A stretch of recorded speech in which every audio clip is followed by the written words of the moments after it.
বাংলাদেশের মানুষ পারে অন্যায় অবিচারের বিরুদ্ধে রুখে দাঁড়াতে পারে শেষ পর্যন্ত। আমরা সবাই আশা ছেড়ে দিয়েছিলাম, কিন্তু আসলে আমরা আশা ছাড়ি নাই। যখন সুযোগ আসছে সবাই মাঠে নেমে এসছে। তো আমার একটা জিনিস মনে হয় যে এরকম অনেক আমাদের অনেক বড়, বড় স্বপ্ন জন্ম নেয় এত বড় আত্মত্যাগের পর। আমাদের তো ব্যর্থতা থাকবেই। কারণ এত বড় ১৫ বছরে প্রত্যেকটা প্রতিষ্ঠানকে ধ্বংস করে দিয়েছি।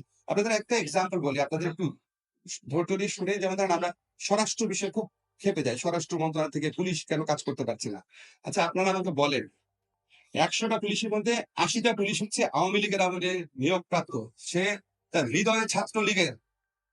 সে কি এই সরকারের জন্য কাজ করবে? এখন আপনি বলতে পারেন তাহলে ৮০ টা পুলিশ বাদ দিয়ে আপনি নতুন পুলিশ নেন না কেন? নতুন পুলিশ নিতেই তো ভাই ১ বছর লাগে। কিভাবে কাজ করবে? তো এখন ২০ জন যে পুলিশ আছে, সেই ২০ জন পুলিশের মধ্যে তাদেরও তো কারো, কারো মধ্যে ভয় কাজ করে। এই সরকার ১ বছর আছে, তারপর কোন সরকার আসে? আমি এখন সামনে যে সরকারটা আসতে পারে তার কোন কর্মীকে ধরবো নাকি? এগুলো তো বাস্তবতা। আরো নানান ধরনের সমস্যা আছে।